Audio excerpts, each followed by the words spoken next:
कई बार जब हम किसी दूसरे देश में एंटर करते हैं तो ऐसी परिस्थितियां बन जाती हैं कि हमारी खुशी परेशानी में बदल जाती है। इसलिए आज की वीडियो में इन्हीं चीज़ों का मैं जिक्र करूंगा कि अगर आप कहीं पे किसी देश में, यूरोप में, यूएस में या बाहर के किसी देश में आप कहीं घूमने का प्लान बना रहे हैं तो आपके माइंड में क्या क्या बातें होनी चाहिए और आपको किन किन चीज़ों के बारे में जानना चाहिए ताकि वहां पे जाकर आपको किसी तरीके की कोई परेशानी का सामना ना करना पड़े। तो जब भी कभी आप किसी कंट्री का वीज़ा अप्लाई करते हैं और आपका वीज़ा लग जाता है और आप प्रिपरेशन करने रखते हैं जाने के लिए, जिस भी कंट्री आप जा रहे हैं, चाहे वो आप फिनलैंड जा रहे हैं, नॉर्वे जा रहे हैं, यूके जा रहे हैं, यूएस जा रहे हैं, जाने से पहले उस कंट्री के टूरिस्ट गाइडलाइंस के बारे में आप जरूर जान लीजिए कि वहां पे आप क्या क्या चीज आप ले आ सकते हैं, क्या क्या आप नहीं ले आ सकते और आपको क्या क्या डिक्लेरेशन करनी होती है जाने से पहले, ताकि जब आप वहां पहुंचते हैं तो आपको किसी भी परेशानी का सामना न करना पड़े। ऐसा होता है कि बाहर के देशों में फेक चीजों को लेकर और पायरेसी को लेकर बहुत सख्त कानून है। इसलिए सबसे पहले आपको ये ध्यान रखना है कि अगर आप कोई गिफ्ट लेकर जा रहे हैं किसी के लिए भी, तो वो फेक नहीं होनी चाहिए। जैसे तो इस चीज के ऊपर आपको बहुत दिक्कत आ सकती है। इनफैक्ट क्लोथिंग ही क्या, जो भी आप लेके जा रहे हैं, शूज है या जो भी है, इस चीज को आप थोरोली देख लीजिए कि वो कहीं फेक तो नहीं है। अगर आप ले आ रहे हैं तो कोशिश ये करिए कि उसकी पैकिंग आप खोल दीजिए, क्योंकि अधिकतर मैंने ये चीज नोट की है कि जो पैकिंग में चीजें होती है उसकी वो ज्यादा चेकिंग करते हैं। किसी भी कंट्री में आप जाएं, उसके पीछे रीजन ये होता है कि उनको ये लगता है कि ये बंदा यहाँ पे टूरिस्ट वीजा पर आया है तो कहीं इन चीजों को ये बेचे ना यहाँ पर। दूसरी चीज, जब आप जा रहे हैं तो बहुत से देश डिक्लेरेशन फॉर्म भरवाते हैं, उसके अंदर वो पूछते हैं कि आप कितना कैश कैरी कर रहे हैं वहाँ पे। उस चीज के अंदर भी आप ट्रांसपेरेंसी रखिए, आप उन्हें बताइए कि आप कितना कैश लेकर जा रहे हैं, क्योंकि वो कई बार क्या होता है कि लौटते वक्त कैश चेक कर लेते हैं कि आप कितना कैश लेकर गए और कितना कैश लेकर आए। ये चीज भी वो स्मगलिंग के लिए या किसी गलत एक्टिविटी को रोकने के लिए करते हैं कि फॉर एग्जाम्पल आप बाहर जा रहे हैं, आप 1 लाख रुपया लेकर जा रहे हैं और लौट के जब आएंगे तो फॉर श्योर वो पैसा उससे कम ही होगा, क्योंकि आप वहाँ पे खर्चा भी करेंगे। लेकिन आपने डिक्लेयर किया 1 लाख रुपया और जब आप वापस आ रहे हैं आपके पास 2-3 लाख रुपया है, तो वो चीज डाउटफुल हो जाती है। तो इसलिए जो भी आप लेकर जा रहे हैं तो उसको आप ट्रांसपेरेंटली डिक्लेयर करें। थर्ड चीज, खाने की चीजें, इसके ऊपर भी बहुत सख्त लॉ है बहुत सारे कंट्रीज के अंदर। रिसेंटली ही मैंने एक न्यूज के अंदर पढ़ा कि 77 ईयर्स ओल्ड एक लेडी जो कि न्यूजीलैंड से ऑस्ट्रेलिया ट्रेवल कर रही थी, ने एयरपोर्ट पे एक सैंडविच लिया न्यूजीलैंड में, और जो चिकन सैंडविच था उस सैंडविच को उन्होंने हाफ खाया और हाफ उन्होंने अपने कैरी बैग के अंदर रख लिया। और जब फ्लाइट ऑस्ट्रेलिया के एयरपोर्ट पे लैंड करती है वहां पे उनको रोक लिया जाता है। वहां पे उनकी बैग की जब तलाशी होती है तो उसके अंदर वो सैंडविच निकलता है। अब उस सैंडविच को जब वो टेस्ट करते हैं तो उसके अंदर चिकन मिलता है। चिकन सैंडविच होना कोई गलत बात नहीं है, लेकिन हर एक देश के लॉज बहुत अलग अलग होते हैं। उस लेडी के ऊपर उन्होंने इंडियन करेंसी के हिसाब से 2.5 लाख रुपए की पेनल्टी लगा दी, जो कि $3300 के बराबर थी। ऑस्ट्रेलिया में मीट इंपोर्ट पर बहुत तगड़े कानून है। उस चीज से ओल्ड लेडी थी, वो बेचारी अवेयर नहीं थी। तो इस चीज का भी आप बहुत ध्यान रखिए और जाने से पहले आप ये सर्च कर लीजिए कि जिस देश में आप जा रहे हैं कि वहां पे किस किस चीज के ऊपर पाबंदी है, किस किस चीज को वो अलाउ करते हैं, किस किस चीज को वो अलाउ नहीं करते। अगली चीज जो आएगी, और वो भी काफी इंपॉर्टेंट चीज है, अगर आप अपने साथ दवाइयां लेकर जा रहे हैं और आपके पास कोई ऐसी दवाई है जो कि उनके देश में बैन है, तो उसके ऊपर भी आपको रोका जा सकता है और उस पर पेनल्टी भी लगाई जा सकती है। तो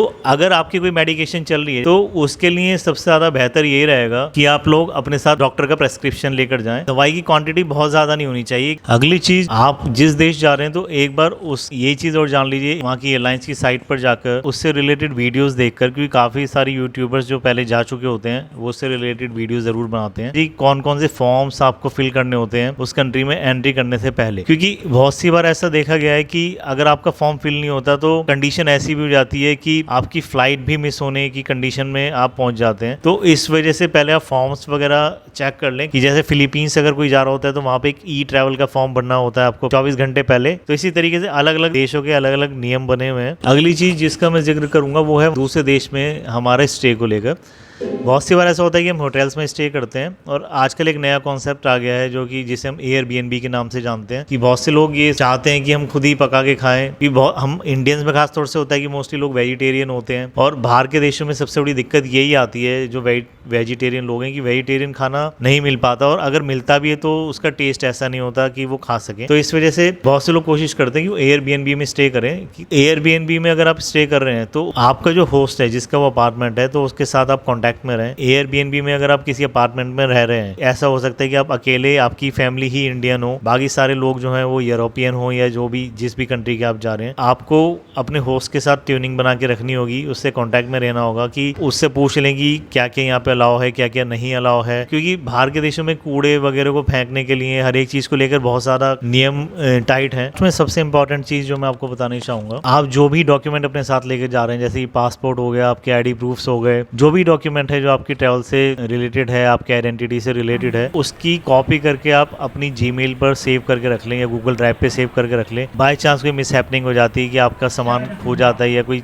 आपसे छीन के भग जाता है समहाउ, तो आपके पास कम से कम आपके आइडेंटिफिकेशन डॉक्यूमेंट होने चाहिए वहाँ पे। कि बाहर आप कहीं जाएंगे तो पासपोर्ट आपकी सबसे इंपॉर्टेंट चीज है। पासपोर्ट हमेशा आपके साथ होना चाहिए, क्योंकि किसी पुलिस वाले ने रोका या किसी ने भी गवर्नमेंट ऑफिशियल ने रोका, वो सबसे पहले आपके आइडेंटिटी के लिए आपका पासपोर्ट ही मांगेगा। तो हमेशा जब भी जाए पासपोर्ट अपने साथ कैरी करके जाएं। अगर आप कैश लेकर जा रहे हैं तो कैश को मेरी एडवाइस है कि एक साथ ना रखें कैश पूरा, क्योंकि देखिए हर एक देश में, चाहे वो कितना अच्छा, कितना डेवलप कंट्री क्यों ना हो, हर एक देश के अंदर ड्रग एडिक्ट्स भी होते हैं और स्नैचर्स भी होते हैं। को ये ध्यान रखना है कि कहीं आपका पूरा पैसा ना छिन जाए। और एक बहुत इंपॉर्टेंट बात और, कि जब भी आप एयरपोर्ट पे हो या फ्लाइट में हो तो कभी भी ऐसे शब्दों का उपयोग ना करें जैसे कि टेररिस्ट, गन, जो चीज खतरे से रिलेटेड हो उसका कभी भी आप जिक्र ना करें, ना ही फ्लाइट के अंदर, और ना ही उससे रिलेटेड कभी वीडियो सर्च करें। एक लड़का इंडियन ओरिजिन का, वो स्पेनिश एयरलाइंस में ट्रैवल कर रहा था और उसने मजाक मजाक में स्नैपचैट पे अपने फ्रेंड को मैसेज कर दिया कि हम तालिबान हैं और हम इस प्लेन को उड़ाने वाले हैं। और ये मैसेज जो था वो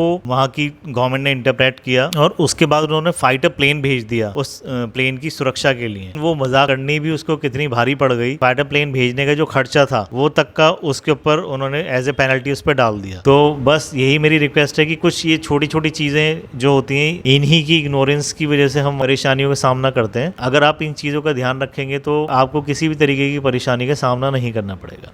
धन्यवाद।